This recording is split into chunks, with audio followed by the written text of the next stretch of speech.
후보자님, 그 후보자님 지명에 경제 전문가라는 점이 크게 작용했는데 우선 경제가 활력을 찾는 일이 가장 중요하죠. 경제 주체들이 활발하게 경제 활동을 할 수 있는 여건을 만드는 것, 그게 가장 중요하다고 생각합니다.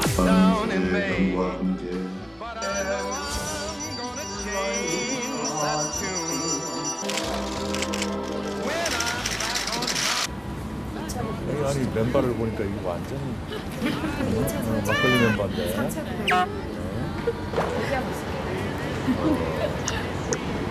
그래요. 예, 고마워요.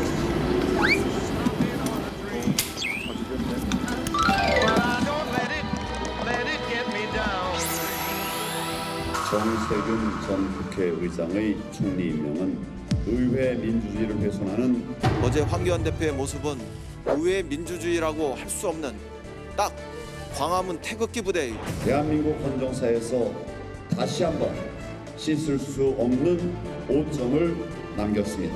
정치를 완전히 버렸습니다. 4+1 원내대표 회동에서 논의한 30석을 연동형 배분의 상한으로 하는 방안 저희 탑을 수용한다.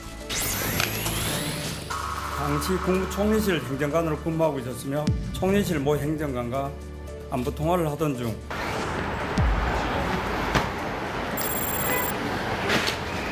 이제 이것은 검찰에게 더 이상 기대하기 힘들기 때문에 특별검찰을 통해서 해결할 수밖에 없다. 특검을 하자.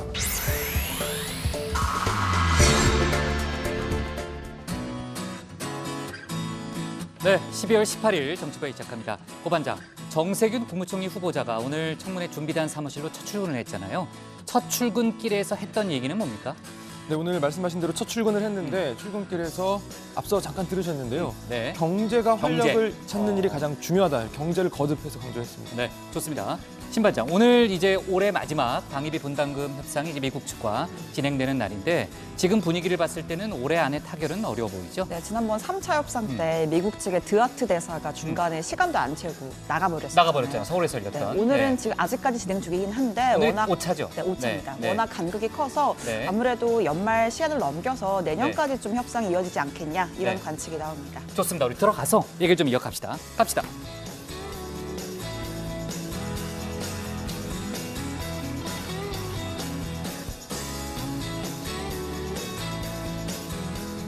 네, 반장들 자리에 앉았으면 정치보회를 시작하죠.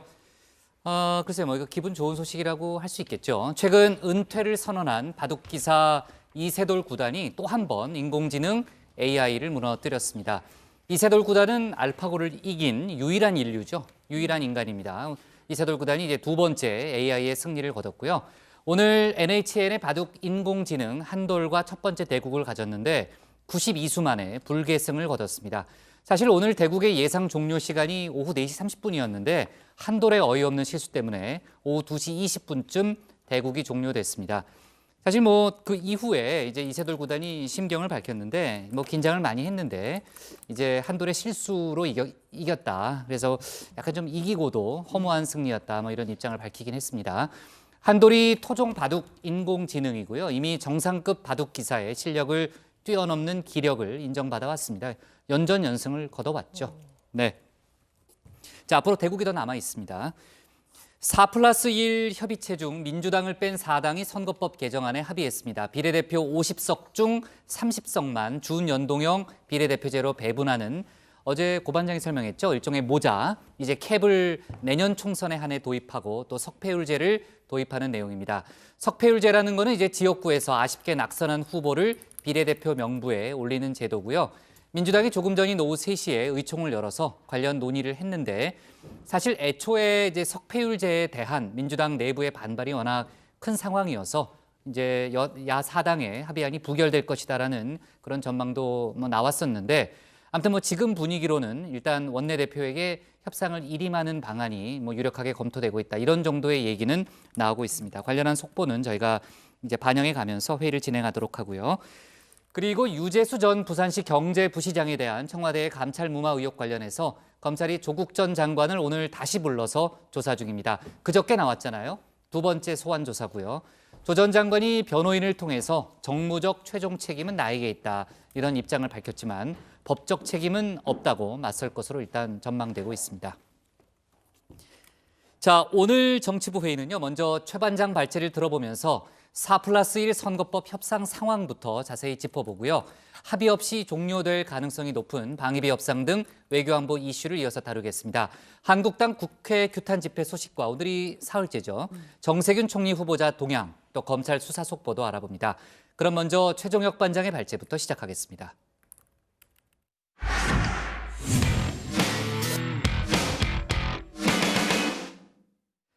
네, 어젯밤에도 이제 협상이 타결되지는 못했죠. 오늘 민주당을 제외한 4+1 협의체가 선거법에 대한 합의안을 마련했습니다. 내년 총선에 한해서 연동형을 적용할 비례대표 의석을 30석으로 하고 석패율제를 도입하자는 내용입니다. 민주당이 요구한 연동형 캡을 수용했지만 대신 민주당이 반대하는 석패율제를 제안한 거죠. 민주당이 오후에 의원총회를 열고 관련 논의를 이어가고 있는데 최 반장 발제에서 국회 상황 자세하게 짚어보겠습니다. 자, 뭐 요즘은 의무가 아니라고 하지만 라떼는 말이야 야자라고 하죠. 자, 야간 자율학습을 빠졌다가는 담임 선생님한테 호되게 혼이 나곤 했습니다. 국장도 빠진 적이 있을 것 같은데요. 자, 또 빠지려면 또 이런저런 핑계를 만들어 냈어야 하는데 그 시절 야자를 강제했던 건 학교에 남아 스스로 공부하는 게 학업 성취도를 높이는 데 긍정적일 거라는 믿음 때문이었습니다. 자, 국회에서도 어제 야자가 있었죠. 어젯밤 9시 반 민주당 이인영 원내대표, 그리고 바른미래당 김관영 전 원내대표, 정의당 윤소아 원내대표, 평화당 조배숙 원내대표, 그리고 대한신당 유성엽 창당준비위원장이 국회에 남았습니다. 선거법 단일안을 만들기 위해 1시간 반 동안 머리를 맞댔지만 결국 실패했죠. 자, 4+1 협의체는 지역구 250석, 그리고 비례대표 50석까지는 의견을 모았습니다. 하지만 비례대표 선출 방식을 놓고 여전히 이견을 좁히지 못하고 있었죠. 가장 큰 쟁점은 50석 가운데 연동형을 적용하는 범위, 즉 캡을 씌우는 건데 민주당은 이걸 30석으로 하자고 요구했지만 바른미래당과 민주평화당이 이를 반대했습니다. 그리고 오늘 오전 4+1 협의체에서 민주당을 제외한 야4당 대표들이 만났는데요. 이를 받아들이겠다라고 합의했습니다. 4+1 원내대표 회동에서 논의한 30석을 연동형 배분의 상한으로 하는 방안, 소위 캡을 수용한다. 단, 캡은 21대 총선에 한해 적용하기로 한다. 석패율 제도는 지역구도 완화를 위해 도입하기로 한다. 그러니까 이 민주당이 요구한 연동형 캡을 전격적으로 수용을 한 겁니다. 따라서 민주당이 참여하는 4+1 협의체에서도 합의일 가능성은 커졌는데요. 다만 야4당이 합의한 석패율제가 이 변수가 될 수 있습니다. 이 지역구 선거에서 아깝게 떨어진 후보를 비례대표로 구제를 하는 방식인데 그동안 민주당은 이를 반대해왔습니다. 타당의 비례대표 공천을 지극히 제약하는 상황. 지역주의 완화라는 근본 취지를 퇴색해야 하는 석패율제는 재고해 줄 것을 거듭 요청합니다. 그리고 자유한국당도 석패율제나 또 민주당이 그 대안으로 제안했던 이중등록제 등은 이 중진 의원들의 당선을 위한 꼼수이자 이 밥그릇을 하나 더 차지하려는 탐욕이라고 비판했습니다. 심상정, 박지원, 정동영, 손학규 등 정계 퇴출이 마땅한 사람들이 이중등록제라 해서 지역구에도 출마하고 비례대표에도 등록하고 이렇게 어떤 경우에도 목숨을 부지하겠다는 집념은 비루하기 짝이 없습니다. 다만 민주당을 제외한 야4당이 오늘 합의를 하면서 이 선거법에 대한 최종 합의안 마련, 민주당으로 공이 넘어갔는데요. 야4당 역시 민주당이 이걸 받아라 그 얘기죠. 네, 라면서 석패율제는 민주당이 논의할 대상도 아니고 무조건 도입을 해야 한다는 입장입니다. 그동안 민주당이 반대하긴 했지만 자신들이 요구했던 연동형 캡이 수용이 된 만큼 또 전향적인 입장을 취할 가능성이 있는데요. 이인영 원내대표도 어떻게든 합의를 이뤄낼 것임을 강조했습니다. 다소 시간이 걸리더라도 콘크리트처럼 단단한 공조를 이루기 위해서 지금 충분히 토론하고 합의를 더 단단히 다져나갈 수 있도록 하겠다는 말씀을 대신합니다. 앞서 이 예산안을 함께 처리했던 것처럼 4+1 협의체 공조를 단단하게 유지하겠다는 겁니다. 자, 이건 정세균 국무총리 후보자를 둘러싼 상황과도 무관치 않은데요. 국무총리는 인사청문회를 거친 다음 본회의 표결을 통과해야 임명할 수 있습니다. 그러나 한국당 국회의장 출신을 대통령 밑에 두겠다는 건 독재와 다름없다며 강하게 반발하고 있죠. 그러니까 본회의 통과를 장담할 수 없는 상황인 겁니다. 따라서 민주당으로서는 다른 야당과의 공조가 더욱 절실한 상황이죠. 자, 그러다 보니까 한국당 이런 의혹을 제기합니다. 바로 민주당하고 좌파 2, 3, 4중대들이 선거 법안을 놓고 거래할 가능성이 충분하다는 것입니다. 임명도의안을 표결 찬성을 해줄 테니까 선거법 21대 의석을 더 내놔라라는 이런 바타가 이루어질 수 있다는 것입니다. 자, 지금 자신을 제외한 선거법 단일한 도출 가능성 커지고 있자 한국당 중진 의원들 4+1 이 협의체에 대한 십자포화를 쏟아내기도 했습니다. 야바이군 막장 드라마를 펼치고 있습니다. 괴물 같은 협의체를 헌정사상 저는 처음 보고 있습니다.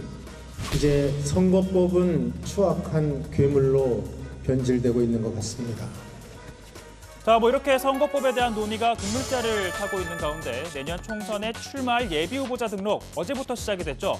자, 첫날 기준으로 민주당 209명, 그리고 한국당 187명 등 473명이 등록을 했습니다. 자, 민주당에서는 윤영찬, 정태호, 민영배, 복귀양, 박수현 등 청와대 참모 출신들이 대거 출사표를 던졌는데요. 자, 그럼 현역 의원의 불출마 등으로 무주공산이 된 지역구를 한번 좀 보면요. 민주당 이해찬 대표 지역구죠. 세종에는 첫날 9명이 예비 후보로 등록해 가장 높은 경쟁을 기록했습니다. 특히 세종은 또 인구가 급증해 분구가 유력하다라는 호재도 있죠. 자, 그리고 법무부 장관으로 차출된 추미애 의원의 서울 광진을 예고한 대로 오세훈 전 서울시장 일찌감치 등록을 했습니다. 그리고 진영 장관의 용산, 권혁기 전 춘추관장, 그리고 권영세 전 주중대사가 도전장을 내밀었습니다. 자, 오늘 발제 이렇게 정리합니다. 연동형 30석 받고 석패율제 얹어 민주당에 공 넘긴 야사당입니다.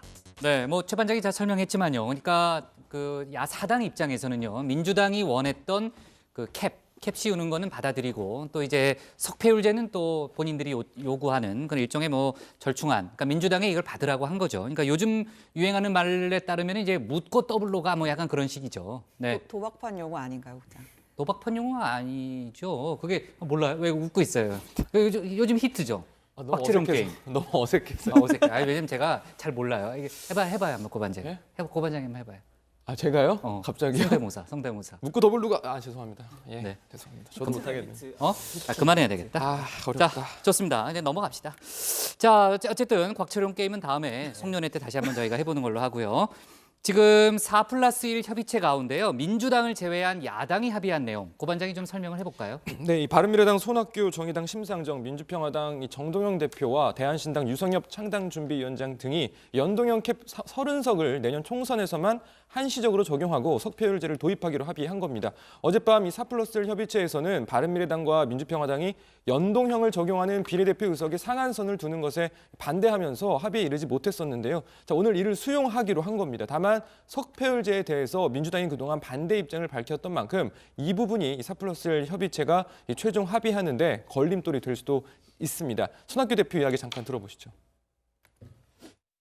석패율 제도에 대해서 최근에 더불어민주당에서 문제 제기를 하고 있습니다만, 석패율 제도는 우리나라 정치 아주 큰 병폐인, 오랜 병폐인 지역구도를 철폐하고 최소한도로 완화하기 위해서 최소한이라도 석패율 제도를 도입을 해야 된다.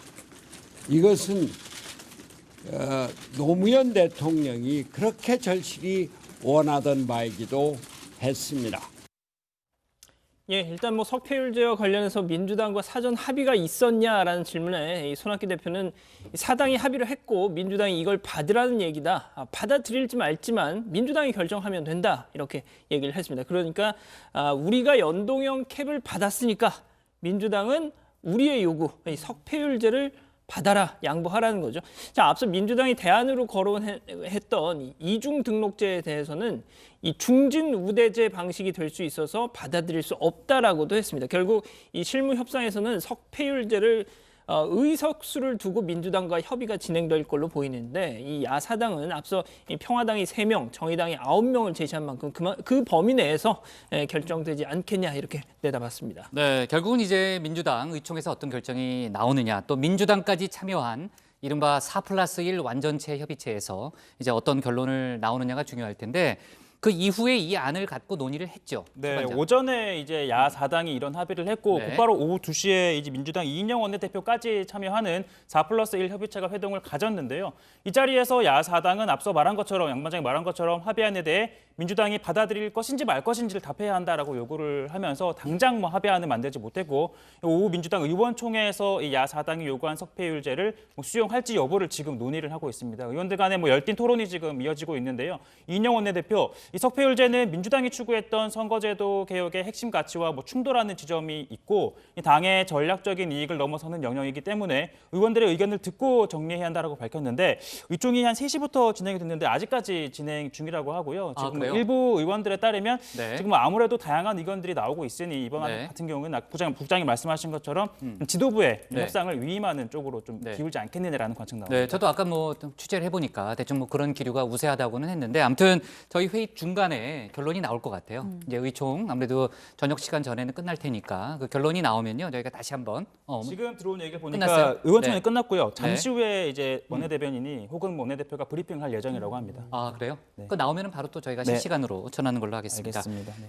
지금 야사당의 합의안이 만들어지자 한국당은 이제 의석 나눠 먹기다 이렇게 비판을 하고 있죠. 왜냐하면은 한국당만 빠졌잖아요. 그러니까 한국당 패싱 된 상태에서 지금 논의가 진행이 되고 있고 한국당은 지금 비례대표를 아예 없애고 그러니까 지역구 의석으로만 270석을 해야 한다. 그런 주장을 펴고 있죠. 네, 현재 국회의원 300명 정수가 너무 많다. 270명으로 줄이고 비례대표는 없애고 모두 지역구로 뽑아야 한다라고 요구를 했습니다. 한국당 심재철 원내대표는 야사당의 합의안에 대해서 의원 나눠먹기 막장 드라마의 1차 대본이 나왔다라고 비판을 했고요. 연동형 비례대표제의 경우 연동률 100%가 아닌 한 지역구 득표율 반영이 득표 등가성에 어긋나서 국민 주권을 훼손한다, 위헌이다라고도 주장했습니다. 4+1 협의체에 대해서도 온갖 꼼수들을 동원해 밥그릇 하나라도 더 빼앗아 먹으려는 탐욕의 악의 다툼이라고 했고 이인영 원내대표에게 공개 토론을 제안하기도 했습니다. 꼼수, 야바이, 편법 등 온갖 무리수를 동원해 버리고 있는 좌파 연합 세력들의 국정농단이 대한민국을 그야말로 일찍이 경험해보지 못한 나락으로 끌고 가고 있습니다. 이인영 원내대표, 저하고 선거 제도에 관해서 맞짱 TV 토론합시다. 전 국민 보는 앞에서 왜 선거법을 개정해야 되는 건지, 어떻게 바꾸려고 하는 것인지, 국민들의 의견은 누구의 의견을 더 존중하는 것인지 국민 앞에 공개 토론을 할 것을 제안합니다.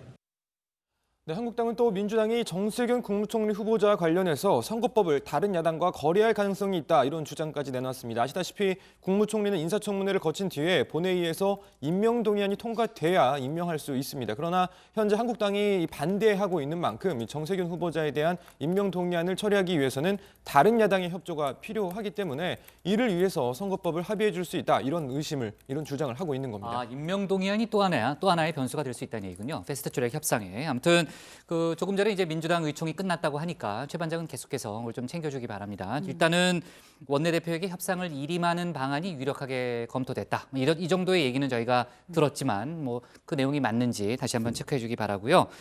어제 이제 고 반장이 이 얘기를 다뤘는데 총선 예비 후보자 등록이 어제부터 시작이 됐습니다. 본격적인 선거 국면에 접어들었다 이렇게 볼 수 있잖아요. 물론 선거법은 아직 만들어지진 않았지만 또 각 당의 공천 준비 작업도 속도를 내고 있습니다.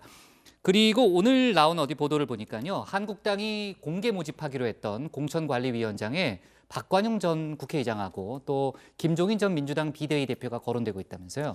예, 말씀하신 그 두 사람에 대해서 그 추천이 많았다는 거죠. 일반 국민들의. 또 김문수 전 경기지사, 또 장기표 새정치연대 대표 등도 이 거론이 되고 있는 걸로 알려지고 있습니다. 박관용 전 의장은 지난 2월이죠. 황교안 대표가 선출된 이 전당대회 당시 선관위원장을 맡기도 했었습니다. 김종인 전 민주당 비대위 대표는 아시다시피 2016년 문재인 당시 이 민주당 대표가 물러나고 그 자리를 비대위 선대위원장 맡으면서 총선을 지휘했었죠. 덕분에 민주당은 제1당이 됐고요. 자, 김문수 전 지사는 국민 공모에서는 최다 득표를 했다고 지금 전해지고 있습니다. 제가 요즘 많이 소개를 해드리는데, 자, 그 밖에도 불출마를 선언한 김세연, 김명우 의원, 또 안대희 전 대법관, 박형준 동아대 교수, 최성해 동양대 총장도 추천을 받은 걸로 알려졌는데, 자, 황교안 대표는 이번 주 중에 한 사람을 골라서 임명장을 수여키로 했습니다. 이번 주에요? 얼마 안 남았네. 예. 그럼요. 네. 네, 그리고 민주당 소식도 좀 전해드리면요. 오늘 이 전략공천 방향 등을 논의할 전략공천위원회 구성을 하고요. 그 위원장으로 문체부 장관 지낸 재선의 도종환 의원을 임명을 했습니다. 자, 민주당은 당원 당규에 따라 당 대표가 이 전체 선거구의 20% 범위 내에서 선거 전략상 특별히 좀 고려해야 될 필요가 있는 선거구를 선정해서 이 최고위원회 의결 등을 거쳐 전략 공천을 할 수 있도록 규정하고 있는데요. 참고로 앞서 민주당 총선기획단은 현역 의원 불출마 지역 등 전략 지역의 청년과 여성을 최우선 공천하기로 했습니다. 자, 그리고 민주당 공직선거 후보자 검증위원회가 그 1차 검증 대상자 310명 가운데 16명에 대해서 부적격 판정을 내렸다고 오늘 공식 발표했습니다. 젠더 문제나 범죄 경력에 대해서 본인 소명이 부족한 후보자라고 밝혔습니다. 네, 자, 민주당 의총 결과는 아직 나오지 않고 있는데요. 아무튼 야 4당의 그 합의안, 선거법 합의안에 대해서 이제 쟁점은 석패율제죠. 석패율제에 대해서 민주당 의원들이 어떤 판단을 내리느냐가 핵심이 될 걸로 보입니다. 아마 곧 소식이 들어올 것 같으니까요. 저희가 바로 속보를 반영하도록 하겠습니다. 오늘 기사 제목은 이렇게 정리하겠습니다. 야 4당 연동형 30석 석패율제 합의로 제목을 잡겠습니다. 다음은 신혜원 반장의 발제를 들어보겠습니다.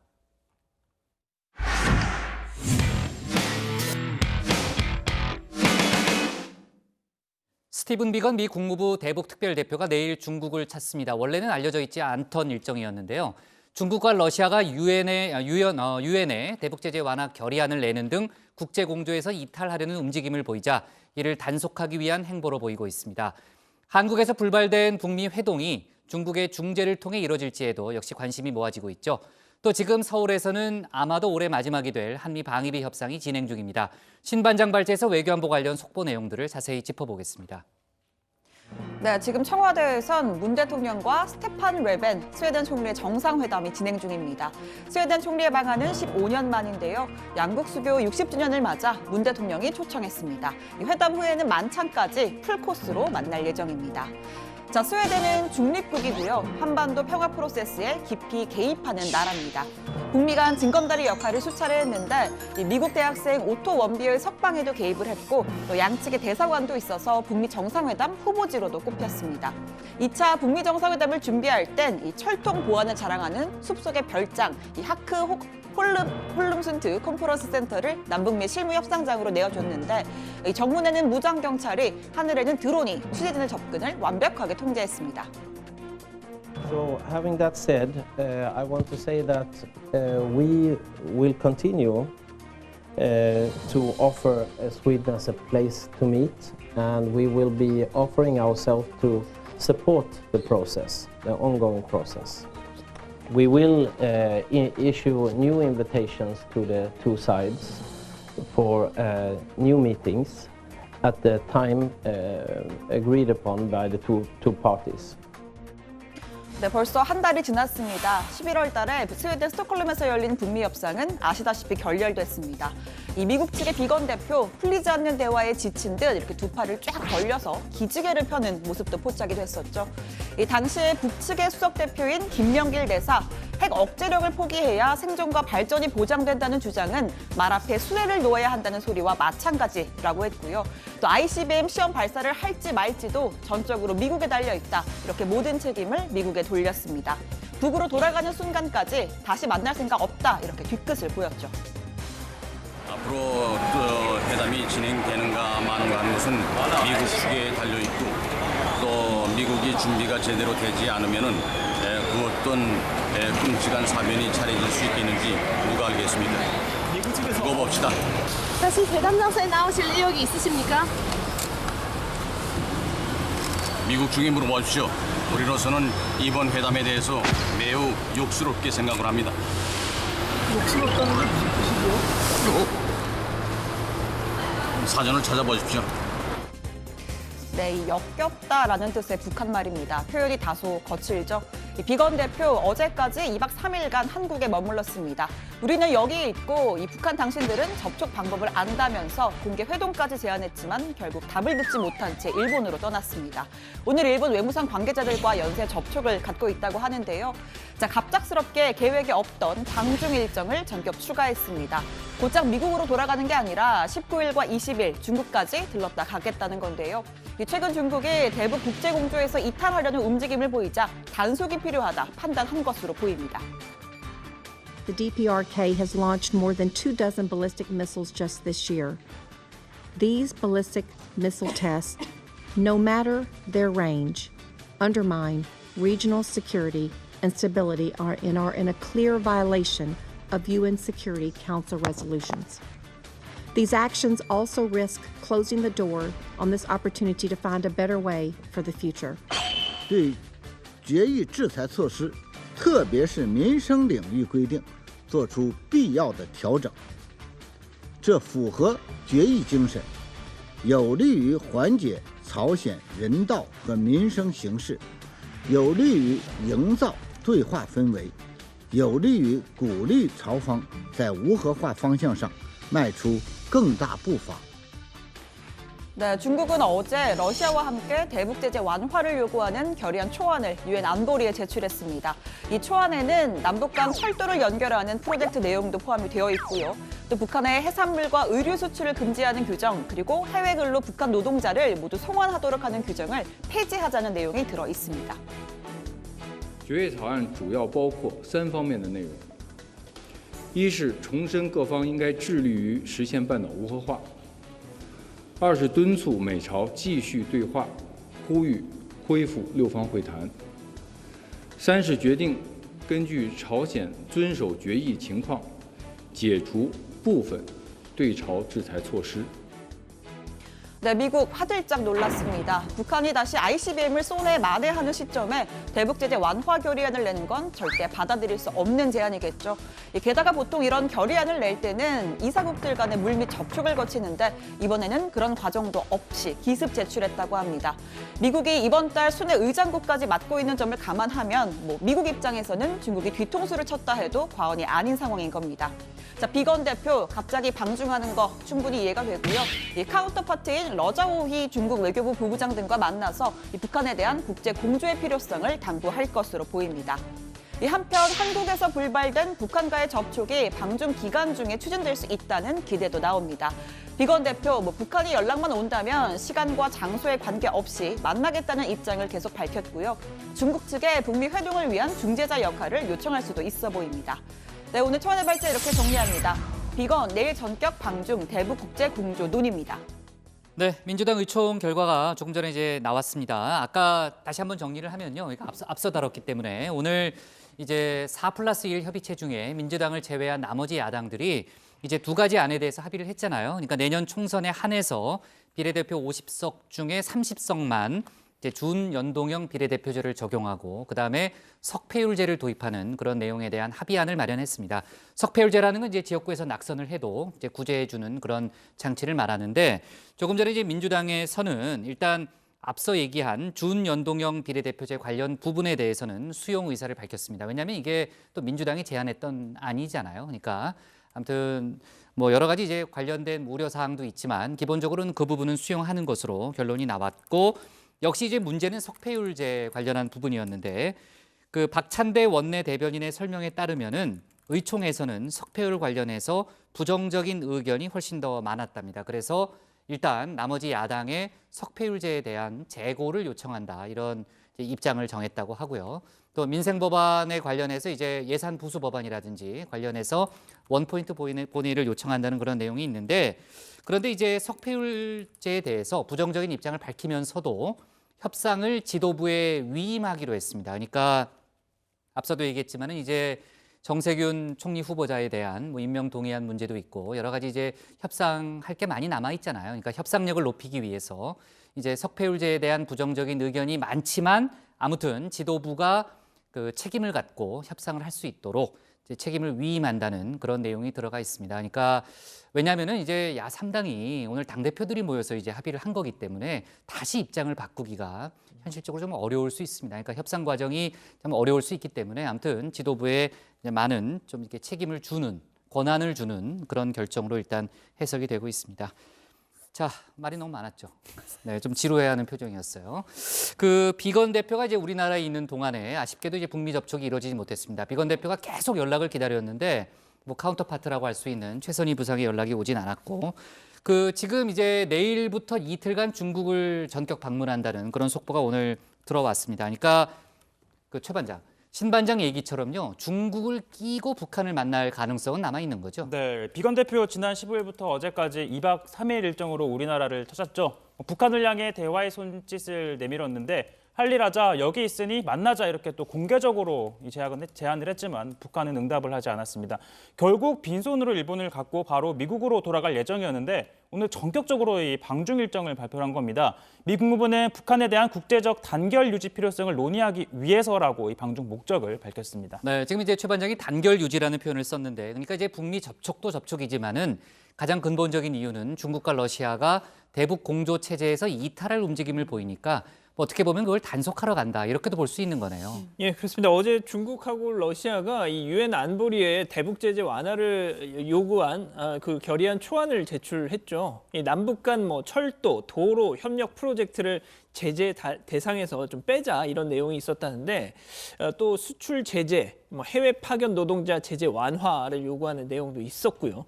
자, 미국 국무부 당연히 뭐 시기상조다 반대 입장 분명히 밝혔습니다. 이번 방중을 통해서 뭐 일치된 대북 공조 그러니까 이 대북 제재를 유지해야 한다는 입장 재차 강조할 걸로 보입니다. 我们希望安理会能够发出支持政治解决半岛问题的一致声音，鼓励美朝双方尊重彼此关切，展现灵活诚意，相向而行。 We are fully aware of the strong potential for North Korea to conduct a major provocation in the days ahead. To say the least, such an action will be most unhelpful in achieving a lasting peace on the Korean Peninsula. But it does not have to be this way. It is not yet too late. We and the North Koreans have within our hands the ability to choose a better path. 네. 신 반장, 지금 중국과 러시아가 낸 대북 제재 완화 결의안이 채택되는 거는 현실적으로는 좀 어렵죠? 네, 일단 뭐 미국이 납득할 수가 없을 거고요. 또 거부권을 가지고 있는 상임이사국, 뭐 영국, 프랑스가 상당히 강경한 입장입니다. 사실 보통 이런 결의안을 낼 때 상임이사국 간의 사전 논의를 좀 하는데 이번에는 중국과 러시아가 그런 절차를 밟지 않았다고 하고요. 그래서 뭐 미국이 더 민감하게 반응할 수밖에 없어 보입니다. 비건 대표가 이 중국의 카운터파트인 러자오이 외교부 부부장 등과 만나서 이 제재 완화 결의안을 제출하게 된 배경 등을 또 파악할 것으로 보입니다. 네, 결의안에는 이제 남북 철도 연결 사업도 들어가 있는데 우리 정부와의 사전 교감이 있었는지 궁금합니다. 그거 좀 알아봐야 될 것 같고요. 그 결의안 관련한 정부 입장이 나온 게 있습니까, 고반장? 네, 외교부는 주요 안보리 이사국들과 긴밀히 소통을 하면서 관련 사항을 주시하고 있다라는 원론적인 입장을 밝혔습니다. 현 단계에서 무엇보다 중요한 것은 북미 실무 협상이 조속히 재개되는 것이라고도 했습니다. 통일부는 이 철도 사업과 관련해서 좀 더 구체적인 설명을 내놨는데요. 남북 간 철도 연결 사업은 비상업적 공공인프라 사업이기 때문에 사전에 대북제재위원회의 승인을 받으면 이 공사 추진이 가능하다고 밝혔습니다. 트럼프 대통령도 지난 8월 G7 회의에서 그 비핵화 결단 시에 북측이 얻을 비전 제시 차원에서 북한 철도를 거론한 바가 있습니다. 다만 지금 현 단계에서는 북미 간 대화가 조속히 재개되어서 비핵화 실질적 진전이 이루어지는 것이 무엇보다도 중요하다고 생각을 하고 네, 그리고 통일부가요. 김정은 위원장이 내년 초 신년사에서 북미 협상 중단을 선언할 수도 있다. 이런 전망을 내놨네요. 네, 통일부가 이 북한 정세 2019년 평가 및 2020년 전망이라는 자료를 냈는데요. 자, 여기 이 자료에서 연말 시한 내 북미 협상 진전이 없을 경우 김정은 위원장이 신년사에서 이 북미 협상 중단 등을 선언할 가능성을 배제할 수 없다라고 전망을 했습니다.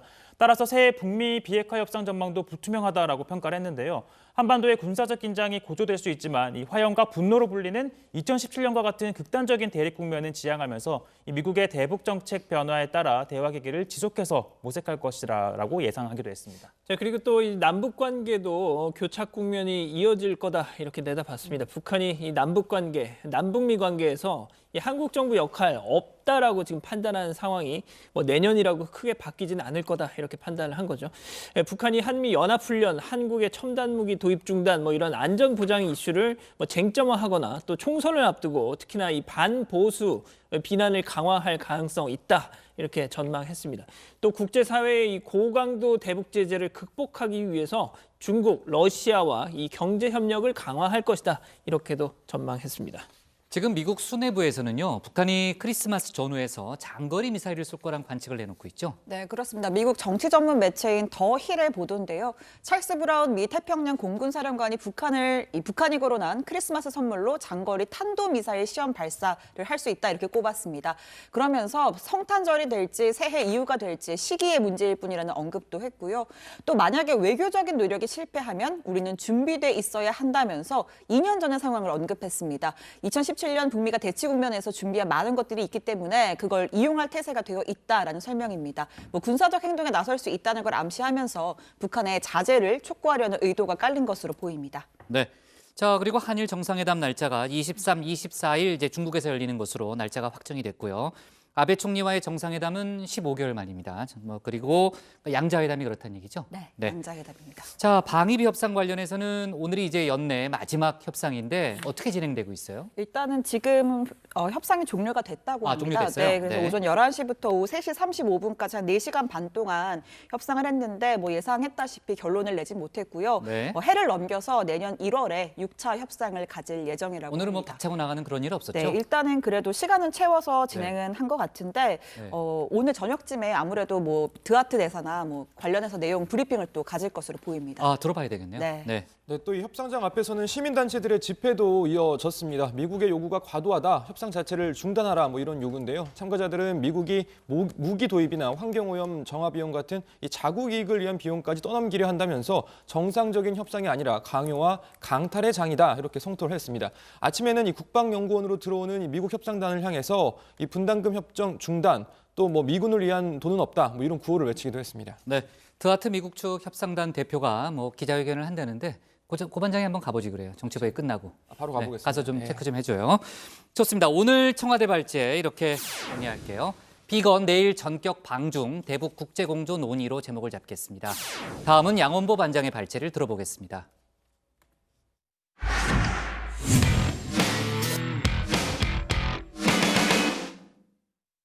자유한국당이 오늘도 국회 본청 앞 집회를 이어갔습니다. 사흘째죠. 어제부터 경찰 병력이 국회 경내 일반인 출입을 엄격하게 제한하면서 오늘도 황 대표를 비롯한 지도부는 장외로 나가서 집회를 열었습니다. 그런데 연일 계속되는 이런 장외 집회를 놓고 당 내부에서조차 반론이 나오자 황 대표는 할 말이 있으면 직접 하라면서 의원들을 강하게 질책했다는 소식이 들려왔습니다. 오늘 양 반장 발제에서 관련 소식과 다른 정치권 뉴스를 함께 짚어보겠습니다. 예, 그렇습니다. 먼저 어제 상황부터 좀 정리를 해드리죠. 자유한국당 황교안 대표. 자, 어제도 이렇게 보시는 것처럼 국회 본청 앞 계단에서 규탄 집회했습니다. 첫날 그제 워낙 국회 상황이 엄중했던 탓에 어제부터는 경찰이 이 국회 주변을 완전 꽁꽁 동여맸죠. 자, 외부에서 이 합류를 못하니까 첫날에 비해서 한눈에 봐도 인원이 크게 줄었습니다. 자, 황 대표 그러자 그럼 내가 밖으로 나가겠다. 저렇게 보신 것처럼 현수막을 손에 쥐고 행진을 하면서 국회를 가로질러서 국회 정문 밖으로 나간 겁니다. 자, 그러자 국회 정문 밖에서 발만 동동 구르고 있던 태극기 시민들 황 대표가 나오니까 진짜 뭐 엄청난 환호, 응원 막 보냅니다. 황 대표 이렇게 또 화답을 합니다. 저희 자유한국당은 아직 약하지만 국민과 함께하면 이길 수 있습니다. 여러분 함께합시다. 자유 대한민국 살려냅시다. 부관 우리나라 만듭시다. 황 대표 목소리가 많이 쉬었네요. 자, 뭐 천만다행스럽게도 뭐 첫날 같은 불상사는 없었습니다만, 자, 어떤 방송국 카메라 기자가요, 보시는 것처럼 집회 참가자들한테 둘러싸여가지고 저렇게 손피켓, 태극기, 성조기로 카메라 렌즈를 저렇게 가려버려가지고 촬영을 못하게끔 저런 하는 장면도 포착이 됐습니다. 자, 뭐 어쨌든 아무튼 자, 그런데 이 장외의 태극기 시민들, 또 황교안 대표의 이 크로스 랑데뷰가 너무 최근 들어서 잦아지다 보니까, 또 그 과정에서 불미스러운 일들이 또 생기다 보니까 당내에서도 이거 총선을 이길 생각이 있는 거냐 하는 우려가 지금 나오고 있다는 거죠. 자, 집회 끝나고 의원총회가 보시다시피 이렇게 열렸는데 황 대표 의원들한테 막 쏟아냈다는 겁니다. 자, 먼저 의원들의 이 투쟁 참여 의지가 적극적이지가 않다. 내가 청와대 앞에서 단식 농성할 때도 나한테 애국 시민들이 의원님들 도대체 어디 갔습니까? 막 이렇게 따지기에 내가 의원님들은 원래 좀 바쁘십니다. 이렇게 변호를 했다라고 그런 에피소드를 소개했는가 하면, 자, 뭐 그런 당대표가 그런 얘기를 하니까 좀 분위기 싸해졌겠죠. 자, 그런데 바로 그때 한 의원이 졸고 있더라는 겁니다. 자, 황 대표의 천리안에 그 의원 포착됐고 특유의 중저음 목소리로 이렇게 경고했다는 거죠. 절절함에 대해 얘기하고 있는데 졸고 계신 분이 있습니다. 이렇게 힘없는 야당 의원 생활 계속 하실 작정입니까? 자, 솔직히 그 의원 누군지는 모르겠습니다만 뭐 알아보려면 알아볼 수도 있는데, 아무튼 모르긴 몰라도 오늘 오후에 있었던, 지금 보시는 장면이 오늘 오후에 있었던 규탄 집회인데 아마도 맨 앞줄에 서서 가장 목청 높여서 오늘은 구호를 외치지 않았을까 감히 짐작을 해봅니다. 자, 지금 보시는 저 그림 중에 아마 있을 것 같다는 생각이 자꾸 드는데요. 누굴까요? 자, 황 대표 일단 뭐 이 단식 이후 1년의 이 개혁투쟁 과정에서 의원들의 참여도, 열의, 뭐 정성, 뭐 이런 거 나름대로 판단을 하면서 야, 저거 누구누구는 공천 문제 좀 생각을 해봐야 되겠다 속으로 했을는지도 모르겠습니다. 자, 이건 누가 봐도 분기잡기인데 이제 곧 공천 심사도 시작될 것이고 다들 바짝 몸에 각이 잡힐 것 같습니다. 자, 하지만 민주당, 자, 오늘 민주당 뭐 오늘도 황 대표의 이런 이 장외 세력과의 연대 행위 아주 강하게 비판했습니다. 경찰청 방문해서 빨리 수사하라 촉구도 했더군요. 자, 이해찬 대표입니다. 불법적인 폭력을 행사하는 시대를 이끌고 그분들을 격려하는 이런 행위를 언제까지 하실 겁니까? 언제까지 원외를 중심으로 정당을 이끌어 갈 것입니까? 자, 다음 소식입니다. 지금 경북 상주 그리고 충남 논산의 양촌 이 사이에 곶감 전쟁이 벌어지고 있습니다. 특히 이 전쟁의 복판에 한국당과 민주당의 이 지역구 의원이 이렇게 나란히 서 있는 거죠. 자, 논란의 발단은요, 충남 논산 출신 민주당 김종민 의원 발언에서 시작이 됐죠. 이렇게요. 상주 곶감이 중국까지 수출된다고 그래가지고 제가 국회 가서 그 상주 쪽에 있는 분들한테 자랑을 한참 들었는데 양천에서 가져간답니다. 자, 지금 제 발제 보시면서 이 상주 곶감 많이 맛있게 드시던 분들 막 뭐야 이거 화들짝 놀라시는 표정이 뭐 보입니다. 지금 보이는데, 자, 결론부터 말씀드립니다. 아닙니다. 아무렴 설마 그렇겠습니까?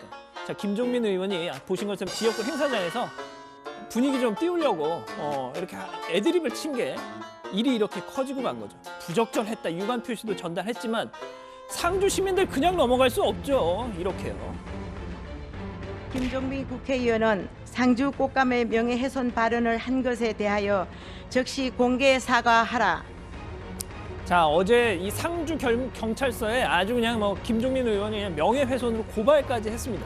지역구 의원인 한국당 김재원 의원 오늘 저렇게 나와가지고 비난 성명서를 읽고 보란 듯이 국회에서 곶감 홍보를 했습니다. 이렇게요. 임금에게 진상품으로 갈 정도로 유명한 곶감입니다.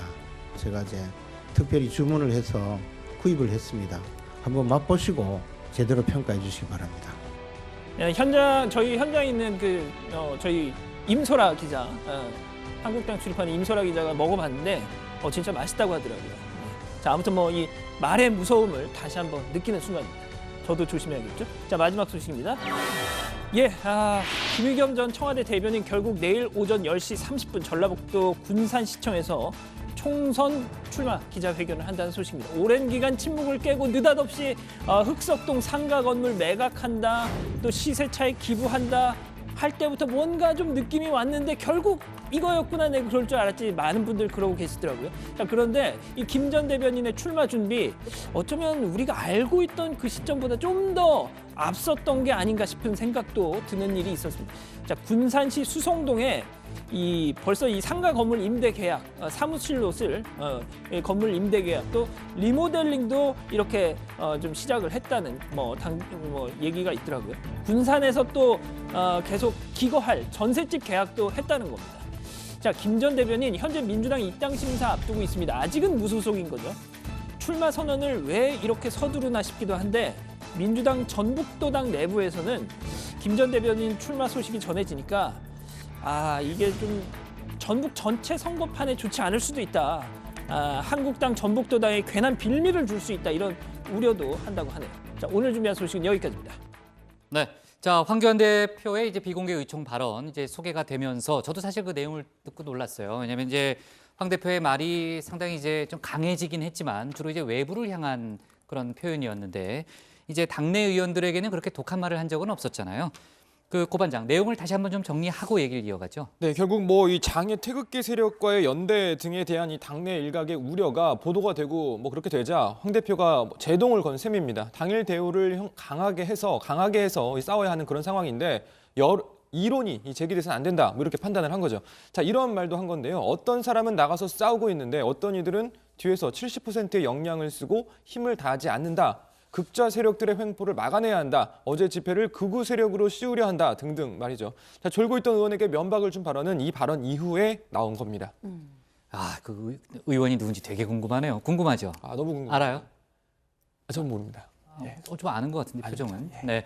자, 아무튼 절절함이 없다. 당대표한테 이런 얘기를 들었는데, 지금 이제 앞으로 공천 심사도 해야 되고 이제 내년 총선까지 갈 길이 먼데 타격이 큰 거 아니에요, 혹시? 사실 의원총회 반장들 여러 번 취재 들어가 보면 알겠지만 좀 졸리긴 합니다. 사실 국장 말 길게 하면 저희도 가끔 신반장 가끔 졸고 있더라고요. 제가 몰래 옆에서 깨우기도 하는데. 신반장 그런 적 1도 없어요. 1도 없어요? 신반장은 그런 사람이 아니에요. 네. 이거 안 되겠네. 네. 아무튼 네. 고반장으로 해요, 그냥. 일단 넘어갑시다. 이렇게 대충 해서. 네. 아무튼 의원총회 같은 경우는 의원들 낮에는 또 지역구 가서 이렇게 낮에는 의회에 있다가 저녁에 지역구 가서 또 지역 일정도 챙겨야 되잖아요. 그러다 보니까 강행군 펼치고 있으니 의원총회에서는 좀 졸지 않았냐 이런 관측이 나오는데, 황교안 대표 역시 좀 그 점을 의식을 했는지 지역구가 중요하다지만 당이 죽으면 뭘 하냐라고 했다는 거죠. 자, 아무튼 그 발언이 있고서 정말 분위기가 좀 아까처럼 쎄했다고 하는데 적막감이 돌았다고 하더라고요. 그러면서 SNS에서는 로텐도울에서 농성하는 것을 보니 잡담하고 뭐 하는 건지 모르겠다라고 한다. 기대에 맞는 언행을 하라라고도 했다는 겁니다. 네, 이제 가열찬 대여 투쟁을 한다는 명분을 이제 황교안 대표가 내세우고 있지만요. 전체적인 여론이라든지 정치권 내부의 분위기를 보면요. 이제 장외 세력을 국회 안으로 끌어들여서 이제 어쨌든 과격한 집회가 벌어진 부분에 대해서는 비판 여론이 많잖아요. 그런 것도 좀 신경 써야 되는 거 아니에요? 네, 그렇습니다. 솔직히 이 문제에 대해서는 진보 보수 이념이 따로 없는 것 같습니다. 동아일보 같은 경우에도 민주주의 지키겠다면서 국회 난장판 만든 폭력 집회라는 사설에서 한국당의 책임이 결코 가볍지 않다라고 비판했습니다. 다른 신문들도 사설이든 기자 칼럼이든 국회 폭력 사태를 전하면서 한국당이 조금 더 신중한 모습을 보여야 한다, 이렇게 지적을 했는데요. 이 좀 아이러니하다고 해야 할까요? 황교안 대표 본인이 미스터 국가보안법이라는 별명을 갖고 있으면서 집회 그리고 시위에 관한 법률에 누구보다 해박한 지식을 가진 사람이라는 거죠. 그러니까 집시법 해설서도 집필한 걸로 알고 있고, 집회 및 시위에 관한 법률에서는 국내 최고 전문가 중 한 명으로 꼽히잖아요. 예, 그렇습니다. 그 집시법, 그러니까 국회 같은 주요 기관이 100m 이내에서 집회를 금지토록 하는 그 현행 집시법이 헌법 불합치 결정을 지난해 5월에 받았거든요. 그러니까 오는 12월 31일까지 대안입법을 국회가 마련을 하지 않으면 그야말로 이것도 아니고 저것도 아닌 그냥 무법인 상태가 됩니다. 그러니까 국회에서 불법 집회를 해도 처벌할 근거 규정이 없는 거죠.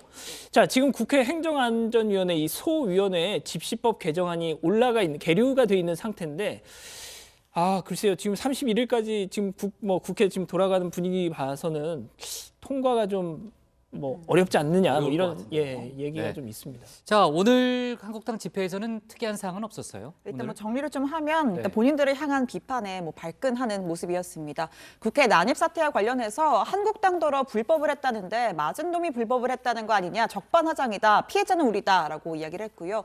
또 집시법 위반 지적에 대해서는 헌법에 있는 집회의 자유는 민주주의의 핵심이 되는 자유고 국민의 권리다. 애국 시민이 국회의사당에 들어오려고 하는데 문희상 국회의장과 국회 사무총장이 막고 있다. 이 국회의 주인이 누구냐, 뭐 문희상이냐 이렇게 주장하기도 했습니다. 네, 뭐 아주 오랜만에 바른미래당 얘기를 해보는 것 같은데 손학규 대표가 최근 안철수계 비례대표 그 의원들을 불러서 그 여러 가지 얘기를 나눴대요. 근데 안철수 전 의원이 만약 돌아온다면은 자기는 물러나겠다 이런 입장을 밝혔다면서요. 네, 바른미래당 그 안철수계 의원이죠. 김삼화, 김수민, 신용현 의원 등이 지난 15일 손학규 대표와 회동을 갖고 거취 문제를 논의를 했다는 겁니다. 바로 그 자리에서 손 대표가 자, 안철수 전 의원이 오면 조건 없이 퇴진하겠다라고 했다는 거죠. 어떤 배경에서 그랬다는 거예요? 최근 유승민 의원이 새로운 보수당을 창당해서 당을 나가고 또 자신도 물러나고 나면 당을 새롭게 이끌 만한 대안이 없고 또 그렇다고 호남당이 되는 건 원치 않으니 그렇게 생각을 했다는 거죠. 근데 그 정도 결심이면은 안철수 전 의원 측에 전달이 되지 않았을까요? 네, 안 전 의원 측의 의사가 네. 전달은 됐지만 아직까지 직접적인 피드백은 받지 못했다는 겁니다. 그런데 일단 그렇게 된다면 윈윈일 수가 있다는 건데요. 안 전 의원은 어차피 새로운 보수당 합류를 거절한 마당이고 또 비례대표인 안철수계 의원들도 탈당을 할 경우에는 의원직을 잃게 되는데 이 당에 남으면 의원직을 지킬 수 있기 때문입니다. 일각에서는 손 대표의 제안에 신뢰성에 의구심을 표하는 목소리도 있긴 한데 일단은 좀 상황을 지켜봐야 할 것 같습니다. 네, 자 좋습니다. 국회 상황도 계속해서 급변하고 있으니까요. 그 상황도 역시 이제 반영을 해보겠습니다. 자 속보 들어오면 좀 챙겨보고요. 제목은 이렇게 잡도록 하겠습니다.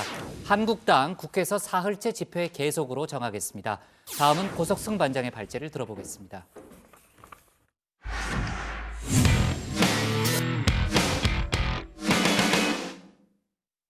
어제 지명된 정세균 국무총리 후보자가 오늘 서울 금융감독원 연수원에 마련된 인사청문회 준비 사무실로 첫 출근했습니다. 정 후보자는 기자들에게 경제 주체들이 활발하게 경제 활동을 할 수 있는 여건을 만드는 게 가장 중요하다고 밝혔습니다. 한편 정치권에서는 퇴임을 앞둔 이낙연 총리의 향후 선택을 두고 설왕설래가 한창이죠. 고 반장 발제에서 자세한 내용 짚어보도록 하겠습니다. 경제가 활력을 찾는 일이 가장 중요하죠. 경제 주체들이 활발하게 경제 활동을 할 수 있는 여건을 만드는 것, 그게 가장 중요하다고 생각합니다. 네, 정세균 국무총리 후보자 경제통 총리다 이런 수식어 붙고 있는데요. 역시나 인사청문회 사무실 첫 출근길에서도 경제를 거듭 강조했습니다. 자, 그리고 경제 못지않게 강조되는 강점 바로 소통인데요. 오늘 출근길에서도 더 드릴 말씀이 없다라고 했다가 다시 한번 이 청문회 치르게 된 소감 등을 밝혔습니다. 날씨도 추운데 또 나오셨어요. 어제 제가 소감이라고 할까 입장을 말씀드렸기 때문에 따로 여러분들께 아니면 국민들께 특별히 오늘 말씀드릴 내용은 없습니다. 제가 청문회를 치른 지가 만으로 14년이 됐고 15년 차가 될 것 같습니다. 그간에 이제 또 제가 많은 정치 활동도 했기 때문에 청문회 준비를 잘 해야 되지 않을까 그렇게 생각합니다. 어제 문재인 대통령도 정세균 후보자의 강점을 거듭 강조했습니다. 정세균 후보자는 우선 경제를 잘 아는 분입니다. 성공한 실물 경제인 출신이며 참여정부 산업부 장관으로 수출 3천억 불 시대를 열었습니다. 무엇보다 정세균 후보자는 온화한 인품으로 대화와 타협을 중시하며 항상 경청의 정치를 펼쳐왔습니다. 국민의 통합과 화합을 이끌 수 있는 능력이 더욱 중요하다고 생각했습니다. 자, 경청의 정치를 펼쳐왔다. 그래서일까요? 자, 정세균 후보자는 모범적이고 신사적인 의정 활동을 한 국회의원에게 주는 백봉 신사상 최다 수상자이기도 한데요. 다정의 최고 인기 코너 금요 고다방에서 여야 협치를 당부하면서 직접 백봉 신사상 수상 소식을 소개하기도 했습니다. 오늘은 여야 지도부에 꼭 드리고 싶은 말씀이 있어서 금요 고다방에 사연과 신청곡을 보냅니다. 최근에 제가 백봉 신사상을 받았습니다. 신사적인 언행과 모범적인 의정 활동을 한 의원을 선정해서 상을 주는 제도인데요. 저 스스로 부끄러움 없는 의정 활동을 해야 되겠다고 최선을 다한 결과 금년으로 14번째 수상을 해서 역대 최다 백봉 신사상 수상자가 되었습니다. 자, 물론 정세균 후보자 국회의원 육선으로서 자신의 소신대로 할 말을 하는 스타일이기도 합니다. 국회의장 취임 직후 한국당, 당시 새누리당에 반발을 샀던 일도 여러 번 있었습니다. 국회의장을 영어로 스피커라고 합니다. 상석에 앉아 위엄을 지키는 체어맨이 아니라 국민의 목소리를 대변하는 스피커인 것입니다. 그런 취지에서 한 말씀 드리겠습니다. 사드 배치의 불가피성을 떠나서 우리 내부에서의 소통이 전혀 없었습니다. 그로 인한 주변 국가의 관계 변화 또한 깊이 고려한 것 같지 않습니다. 그런 과정이 생략됨으로 해서 국론은 분열되고 국민은 혼란스러워하고 있습니다. 2016년 정기국회 개회사에서의 이 발언으로 당시 집권 여당이었던 새누리당 의원들 크게 반발했습니다. 급기야 의장실로 우르르 몰려갔습니다. 국회의장도 같이 사퇴하고 다 사퇴. 잘못했으면 사과를 하고 사퇴를 해야지. 의장님이 하신 그 발언을 도저히 용납을 할 수가 없습니다. 물러나세요. 국회의장이 집권 여당의 국회의원들을 우습게 하니까 지금 밑에 직원까지도 저렇게 우리 의원들을 이게 지금 뭐 하자는 얘기입니까? 국회의장 정상적인 대화가 이루어질 수 없어요. 자, 당시 이 사태를 지켜본 박지원 의원 마치 예언이라도 하듯 이렇게 말했습니다. 국회의장의 개회사를 트집 잡아가지고 사상 초유로 여당이 퇴장을 하고 고함을 지르고 특히 의장에게 사퇴 공고 결의 아니라 윤리 해부 등 사과 요구, 더 강화는 어젯밤 야심한 시간에 국회의장실에 항의 방문한 의원들이 일부는 음주를 하고 고성을 지른 것이 대단히 여당답지 못하고 역시 야당 연습하는구나 하는 것을 느꼈습니다. 네, 실제로 새누리당, 자유한국당 야당이 됐습니다. 자, 그리고 현재로 돌아와서 어제에 이어 오늘도 국회의장 출신이 국무총리를 가는 것을 두고 야당의 비판이 이어졌습니다. 입법부 수장, 그것도 바로 직전에 입법부 수장이 행정부, 그것도 제2인자의 자리로 가는 것은 큰 문제가 있습니다. 삼권 분립의 정신을 훼손하는 것이고 또 입법부의 권위를 실추시켜서 의회 민주주의를 훼손하는 것이라고 지적하지 않을 수 없습니다. 저는 개인적으로 정세균 전 국회의장을 존경하고 높이 평가하지만 누구든 각자의 역할과 쓰임에 맞아야 그 가치가 커진다고 생각합니다. 전직 국회의장이 국무총리로 하는 것은 누가 봐도 훌륭한 인사는 아니었다 생각합니다. 자, 민주당은 야당의 이런 주장에 대해서 이렇게 말했습니다. 국회의장까지 지내셨던 분이 국무총리 제안을 수락할 때까지 여러 가지 고심이 많으셨을 거라고 생각합니다.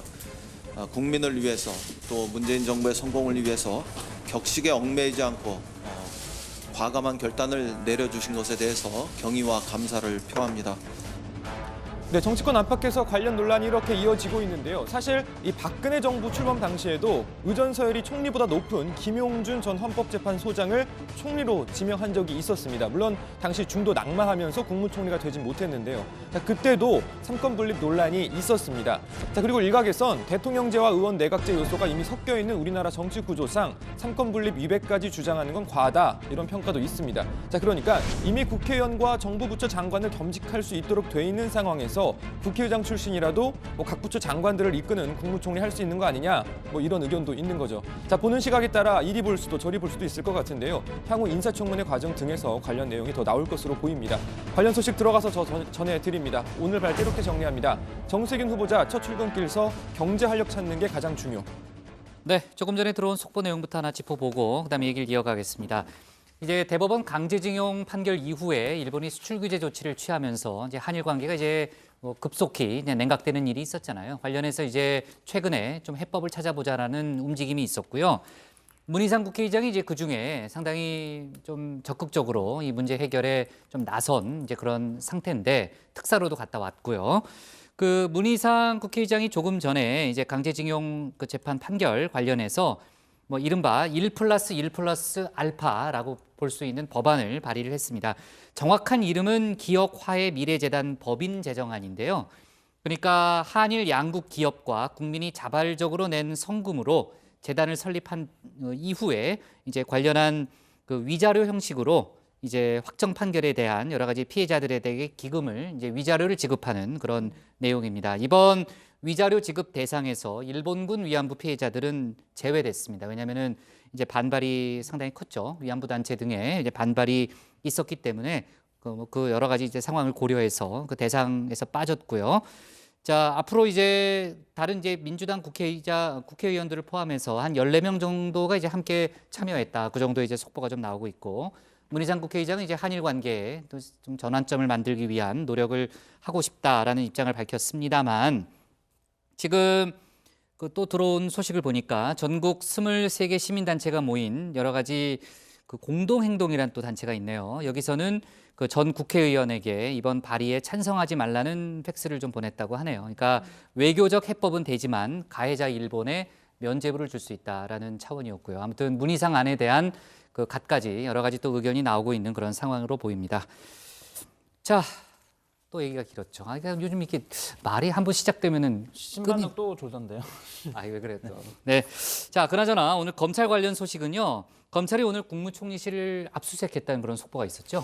예, 막판에 국장이 이렇게 자꾸 불량 욕심을 내시는 것 같아요. 아니, 불량 욕심은 아닌데 이게 좀 말이 많아진 것 같아요. 제 말 속에 지천명 이후에 제 말 속에 조금 전에 키워드가 있었다는 거. 아, 그래요? 예. 네.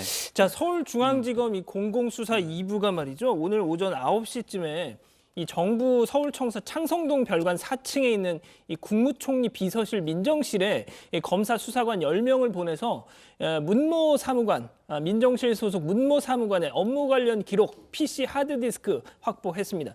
자, 문 사무관은 청와대 민정비서관실 행정관으로 근무했던 2017년 10월 이 송병기 울산시 경제부시장한테서 이 김기현 전 시장 측근들 비리 의혹을 제보받아서 첩보 문건을 만든 걸로 알려져 있는 인물이죠. 이 검찰에 따르면 이 송 부시장이 제보한 4쪽짜리 문건이 청와대 민정수석실 경찰청을 거쳐서 울산지방경찰청에 이 하달되는 과정에서 일부 비리 의혹이 추가 또는 삭제가 되고 죄명, 법정형이 이렇게 덧붙여지면서 가공된 정황이 포착됐다라고 합니다. 네, 검찰은 수사관 출신인 문 사무관이 당시 청와대 민정수석실의 지시를 받아서 첩보 문건을 생산했을 가능성을 배제하지 않고 있는 것으로 보이는데요. 자, 지난 5일 문 사무관을 한 차례 불러서 제보 접수 경위 등을 조사한 바 있습니다.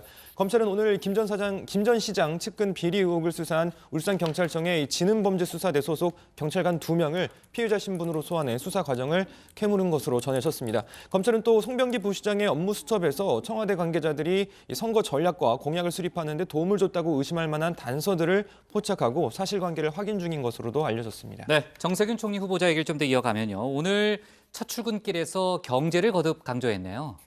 네, 문재인 대통령도 어제 지명 발표를 하면서 이 정세균 총리 후보자에 대해 경제를 잘 아는 분이다라고 평가를 했었죠. 쌍용그룹의 평사원으로 입사를 해서 임원인 상무 자리까지 오르고 또 노무현 정부에서는 산업자원부 장관으로 또 일한 경험 등을 높이 산 겁니다. 정세균 후보자는 오늘 인사청문회 준비단 사무실 첫 출근길에서도 경제 활성화를 언급했는데요.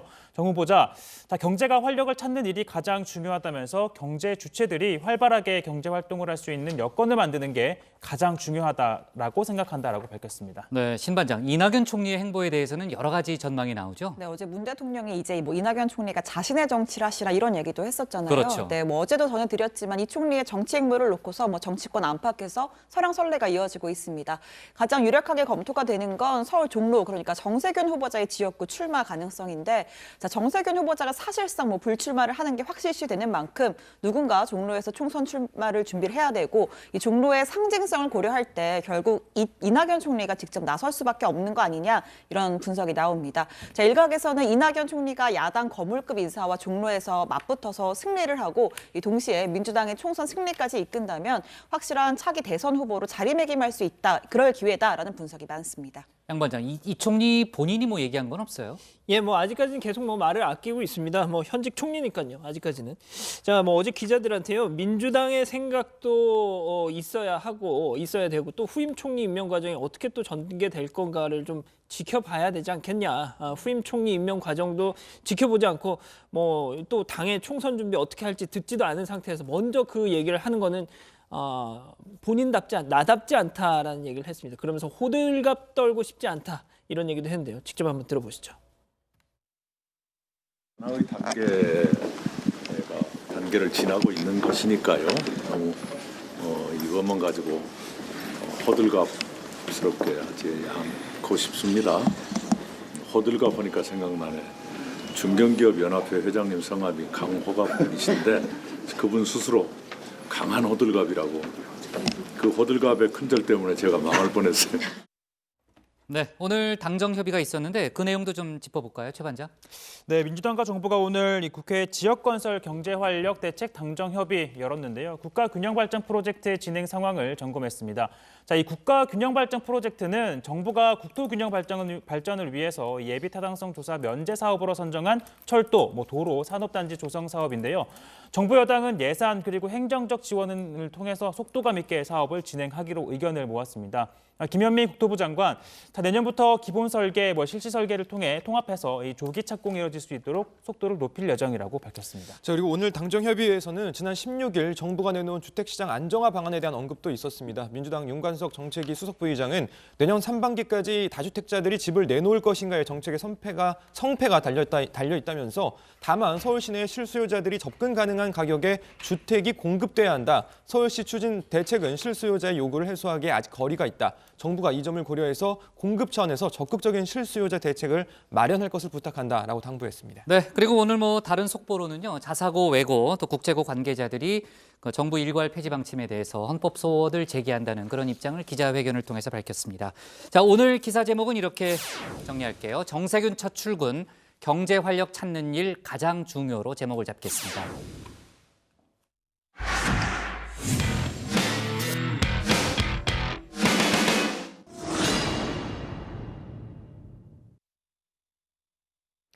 안녕하세요. 톡소원 정치의 강정입니다. 굶주림을 참다 못해 결국 마트에서 초등학생 아들과 함께 식품을 훔치다 적발된 이른바 인천의 장발장 부자. 이들의 안타까운 사연이 알려진 뒤 기적 같은 일들이 잇따르고 있습니다. 딱한 사연에 선처를 베푼 마트 측에는 생필품 배달 대리 요청이 밀려들었고, 장발장 부자에게 처벌 대신 따뜻한 국밥을 대접했던 이재익 경위는 해당 경찰서 홈페이지에 칭찬의 글이 사흘 만에 250여 건이 올라오면서 표창까지 받게 됐습니다. 인천 중구 영종동 행정복지센터에는 후원 문의가 잇따라 업무가 마비될 정도라고 합니다. 지금 후원 물품 들어오는 거는 옷이나 쌀, 라면, 생필품 같은 거 여러 가지 다양하게 들어오고 있어요. 들어오면 바로 그분한테 지정해서 전달해드리고 있습니다. 저희 현행법상 지자체에서는 기부 금품 모집을 할 수가 없습니다. 그래서 저희가 후원 문의 들어오는 거는 사회복지 공동모금회로 안내하고 있어요. 사실 현대판 장발장들은 우리 주변에 많다고 합니다. 전과자로 만드는 대신에 구제해주는 경미범죄심사제도로 선처를 받은 피의자가 인천에서만 최근 1년간 1,000명이 넘는다고 하는데요. 이런 일이 발생하지 않도록 기초생활보장제도가 있지만 계속 반복되고 있는 현실입니다. 전국의 기초생활수급자는 지난해 기준 약 174만 4천 명입니다. 하지만 기초생계급여가 현실적이지 않다는 지적은 끊이지 않고 있습니다. 사실 기초생활보장제도의 지금 수급비는 그냥 가구 원수 이거에만 딱 맞춰가지고 일률적으로 결정이 되고 있거든요. 여기에서 사는 사람이 몸이 아픈 사람인지 노인인지 장애가 있는지 이런 것들이 아무것도 상관없이 전체 가구 원수에 따라서만 급여 수준이 결정이 되고 있어요. 그러다 보니까 가구들마다 각자 다른 상황에 처하거나 새로운 위험에 처하거나 이럴 수가 있는데 이런 것들이 충분히 대응을 할 수 있는 수준이 되지 않는다는 것이 가장 중요한 문제점일 것 같고 이번 일을 계기로 제2의 장발장이 발생하지 않도록 촘촘한 사회 안전망이 마련돼야 한다는 목소리가 커지고 있습니다. 문재인 대통령도 제도적으로 이들을 도울 길이 있는지 살펴보라고 당부했습니다. 이어진 시민들의 온정은 우리 사회가 희망이 있는 따뜻한 사회라는 것을 보여주었습니다. 정부와 지자체는 시민들의 온정에만 기대지 말고 복지 제도를 통해 제도적으로 도울 길이 있는지 적극적으로 살펴주기 바랍니다. 하지만 사실 더 중요한 건 제도가 세워진 뒤에 발생하는 복지 사각지대입니다. 지난 2014년 생활고를 비관해서 세모녀가 목숨을 끊은 송파 세모녀 사건, 또 지난달에 벌어진 성북구 내모녀 사건 등 모두 극심한 경제적 어려움에 시달렸지만 복지 사각지대에서 발생했다는 공통점이 있습니다. 이런 일련의 사건들이 터질 때마다 일시적인 안타까움으로 그칠 문제가 아니라는 건 이미 모두가 알고 있습니다. 직접 알아서 신청해야 하거나 복잡한 기준으로 인한 장벽 문제에 대한 지적도 계속되고 있는데요.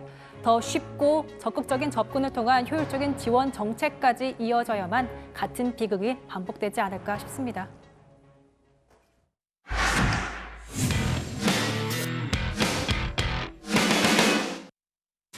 네, 미리 보는 내일 복극장의 60초 리뷰 시작합니다.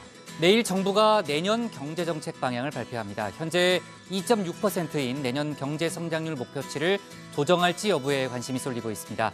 문재인 대통령도 내일 확대경제장관 회의를 직접 주재하고 최근 경제 상황 점검합니다. 그리고 내년도 정책 방향을 논의할 전망입니다. 스티븐 비건 미 국무부 대북 특별대표가 내일과 모레 이틀간의 일정으로 중국을 방문한다는 소식을 다뤘는데요. 미 국무부는 북한에 대한 국제적 단결을 유지하기 위한 차원이라고 설명하고 있습니다. 한국당의 규탄 집회는 내일까지 국회 본관 계단에서 진행됩니다. 4+1 협의체 논의는 계속되고 있고요. 국회 상황 내일 회의 때 자세히 전하겠습니다. 재판 소식으로는 내일 조국 전 장관의 부인 정경심 교수에 대한 첫 번째 공판 준비 기일이 진행됩니다. 표창장 위조 혐의는 아니고요. 그 이외에 추가 기소된 사건 관련해서입니다. 자, 그리고 아까 이제 양 반장이 소개했던 대로요. 김의겸 전 청와대 대변인이 내일 총선 출마를 선언한다는 소식도 있습니다. 오늘 정치부에는 여기까지고요. 저희는 내일 오후 5시 정각에 다시 찾아뵙겠습니다. 네, 수고했습니다. 고생하셨습니다. 고 반장 거기 기자회견 가보고요. 바로 그 하트 대표. 예. 빨리 가요. 지금요? 뛰어가. 네. 네.